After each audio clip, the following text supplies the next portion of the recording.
two-parter. First of all, was everybody a full participant in today's practice? That's A. And then B, shortest offseason in NBA history. You have the most turnover you've ever had. What do you prioritize over these next 2 weeks?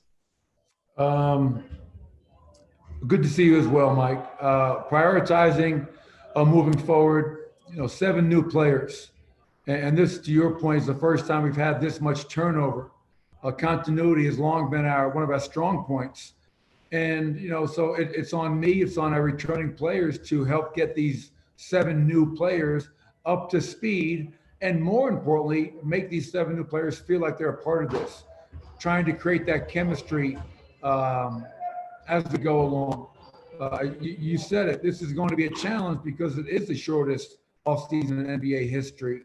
But by being in the gym today, it was great to finally move from 1-on-0 workouts into a team atmosphere, allowing guys to compete, get after it.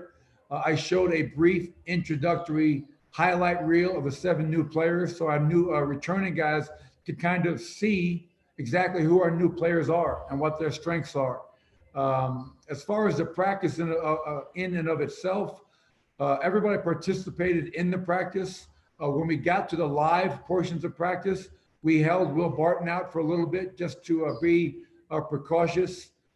I have to remind myself, and I think we all have to remind each other, that quite a few guys that practiced today, of the 17 players on our roster, most of these guys had not played a 5-on-5 game since March or earlier. Obviously, the returning players played late into September, and this is really hard for them physically and emotionally, but I love the effort, I love the energy, and I look forward to getting back in the gym tomorrow and being even better. Next question will go to Katie Wingy. Katie, go ahead. Hey, Coach, on that note, have you had conversations with your returning players about how to talk to the new guys, interact with the new guys as to make them a part of Nuggets culture? Or how have you introduced that to your returners? Well, Katie, even though you didn't say it, it's good to hear and see from you. Coach, it's great to hear from you. It's great to see you. Thank you for your being such a kind and loving person. I haven't had real detailed conversations with the returning guys, 10 returning, 7 new, but I have, in general terms, privately and in front of the group, talked about the importance of these guys, embracing the new players and helping them find their way. That's not just on the court, that's not just in Ball Arena, it's also off the court. And we have a tremendous group, we have a high character group, and I think we have to embrace the new players. All of our guys were new players at one point in time, and they were the beneficiaries of having veterans and guys that have been here for a while take them under their wing. And I believe in paying it forward. Pay it forward to these new guys and help them get acclimated and to feel a part of it. And I have to give a shout out. I think our coaching staff's done a phenomenal job. The 1-on-0 workouts the last week, that's not easy to do. But our entire coaching staff, training staff, strength and conditioning staff did a phenomenal job in using this new training camp to get to today where we're fully go as a team. And I thought the coaches and the staff did a phenomenal job getting us to this point. And today was a really good day. It was a productive day. Next question will go to Harrison Wind. Harrison, go ahead. Hey, Michael. Good to see you, first of all. Thank you. All right. Yeah. Some people have manners. Thank you, Harrison. One of the newcomers you guys are bringing in this year, Facundo Campazzo. Why are you guys so excited to have him on this roster? And what's maybe the one biggest thing you feel like he's going to add to this dynamic? Facundo Campazzo, I just like saying his name. Facu, he's a guy that Tim and I have talked about for a while. I've watched a lot of his games the last few years, both with Real Madrid and with his national team in Argentina, where he's had great success along with guys like Luis Scola leading their team. What I love about Facu is this. You cannot judge him by his size. When you first look at him, you probably would want to underestimate him because he's not the tallest guy in the gym. He's not the strongest guy in the gym, but his heart is huge. He plays with a tremendous amount of passion and pride. He's got great toughness. I think he's a very, very good defensive player, a disruptive defensive player. And on offense, I think he has to be a top 5 pick and roll player in the world. The guy is not a good passer. He is a great passer. He makes all of his teammates better. He's extremely unselfish. And that's why I think it is a seamless fit into our culture. For 5 years, going on 6, we've been one of the more unselfish teams in the NBA. We preach ball movement, playing with a good to great mentality. And that's just how Facu plays naturally. So I'm excited that he is here. He, his wife, Kansu, his daughter, Sarah, have sacrificed a lot to be here. And very thankful that he's made this decision to be a part of his family. He's a legend in Europe, and this has long been his dream to play in the NBA. And I'm thankful that it can be here with us in Denver. Next question will go to Christopher Dempsey. Chris, go ahead.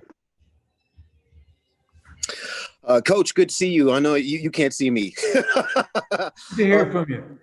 Yeah, good to get you as well. 2 things. One, with the load that Jamal and Nikola had in those playoffs, I'm wondering if is there thoughts of easing those guys in, or do they even need that in this preseason? And then part 2, we've had a couple of guys come on and talk about how the coaching staff has emphasized being more aggressive to the rim this year, and just what will that do for your team being more aggressive that way? Yeah, regarding Jamal and Nikola, we want to be mindful of the load. They played roughly 40 minutes a night in 19 playoff games, and that was just 2 months ago, Demps. So we're mindful of that. But I tell you, like today, when we got to the competitive drills and practice, both Jamal and Nikola wanted to be out there. So as we play our 3 preseason games at Golden State, against Portland here in Denver in 2 games, we're not going to play those guys crazy minutes. But I think the one thing we all have to understand is this. When we reconvened in July and went down to the bubble, we had the luxury at that point in time of having already clinched a playoff spot. That is not the case anymore. We're starting a brand new season where everybody's starting off level 0-0 while we try to incorporate 7 new players. So we will look to be smart, not run guys into the ground early and help them build into it. But the reality is we also have to win games to put ourselves in a position to be a team that can make the playoffs for the 3rd year in a row. What was your other question again? I apologize. Let me unmute him for you real quick. Hold on 1 second. The second question was being aggressive to the rim. A couple of players, yeah. That's something, we've talked a lot about the staff. We were 5th in offensive efficiency last year, which is good. Most teams would die to be a top 5 offensive team. I think when you go back to Nikola's 2nd year and we made that decision to kind of make him the focal point, we've probably been a top 1, 2, or 3 offense in the NBA since that point in time. But when you look at being 5th, we're not satisfied with that. We want to be better. And the areas that jump out in that regard, Dems, is we don't shoot enough threes. Or we have to generate more threes. And to get even more detail, we have to generate more corner threes. We shoot a lot of above the break threes. So that's been a point of emphasis. Talking to our new players, our returning players, looking at their shot chart. We shoot probably too many mid-range shots. And when you're shooting mid-range, that means you're not getting to the rim and attacking, and you're not shooting enough threes. And we feel by getting to the rim more, that's going to generate more rim attempts. That's going to generate more driving, kick, paint threes, and hopefully more free throw attempts. We're one of the bottom teams in the NBA in free throw rate. We have to get to the foul line more because that allows us to control tempo and set our defense. So those have been some of the points of emphasis on the offensive end. Shoot more threes, especially in the corner, get to the rim more, get to the free throw line more, and shoot less early mid-range floaters that are not the most analytically correct shots that we want. All right, next we'll go to Kendra Andrews. Kendra, go ahead. Hey, Michael, good to see you. You're obviously a defensive-minded guy, but you lost Jerami Grant, Torrey Craig, 2 of your best defenders from last season. Are there any guys in particular you're looking at to kind of pick up the slack there, or does this maybe make you want to become a more offensive-minded team and take advantage of all the scoring that you have? Hey, I'm all about offense now, baby. We're gonna score 130 tonight. No, I would say this, Kendrick. We did lose. And I even put Mason Plumlee in that regard. Mason, Torrey, and Jerami were three guys that you could count on every night on the defensive end of the floor. So they're gone. So now we look at the guys that we have in-house. One thing I loved about Jamal Murray's performance in the bubble in 19 playoff games that really didn't get talked a lot about because his offense was so off the charts. I thought Jamal Murray's defense in the playoffs was outstanding. And I told him this. You showed me in 19 games, how many elimination games that you can defend at a high level. That's the expectation now every night. You have a guy like Gary Harris, who's always important to us. And I think becomes even that much more important on the defensive end of the floor because Gary, in my opinion, is one of the better perimeter defenders in the NBA. We still have Paul Millsap. We brought in JaMychal Green. I love JaMychal's toughness, his grit, and his desire on that end of the floor. Nikola has to continue to show gains. He can't foul foolishly. He's too important for us. He's got to show his hands and wall up and be big at the rim. And everybody else has to take a step and improvement. I will also say I think it's on me as a head coach and us as a coaching staff to be a little bit more creative. We're smaller as a team, generally speaking. So whether we have to look to press more, we played some zone down in Orlando. If we have to play some zone more, come up with a defense where we can have Bol as the back line to be a shot blocker. So it's going to allow us and challenge us to be a little bit more creative as well. All right, last question will go to Tim Reynolds. Tim, go ahead. Thank you. Michael, it's good to see you. Good to hear your voice. Thanks. Same here. Thank you. I wanted to ask you about a follow on Campazzo, if I might. At the World Cup last summer or 2 summers ago, he might have been, one of the best players in it. And obviously he had quite a game against Nikola, against Serbia. You said he'd been on the radar for a while, but I'm just wondering how much his performance in that tournament might have elevated his stock in your eyes. And a second part of that would be he is not shy about saying he is impatient. Let's just say when he's on the bench, he would like to get your attention and get on the floor a little bit. That's sort of been his thing for a while. How much fun is he going to be just to have that sort of personality as well? Thank you. Yeah, well, thank you. Appreciate the question, Tim. So obviously his performance at the World Championships was just another reminder of how talented he is and his ability to do it against some of the best players in the world. I wouldn't say necessarily that performance put him over the edge. It was just a matter of it being the right time for Facu and his family, dealing with the buyout from a team like Real Madrid and us having a roster spot for him. So this offseason, everything kind of came together. And it's funny, I mentioned earlier how I showed a quick introductory highlight edit of all of our new players, the 7 new guys. And Facu was the last on that list because I think when I get depressed, I might just put on Facu highlights because it brings a smile on my face. The guy plays with a flair and a passion that you don't always see.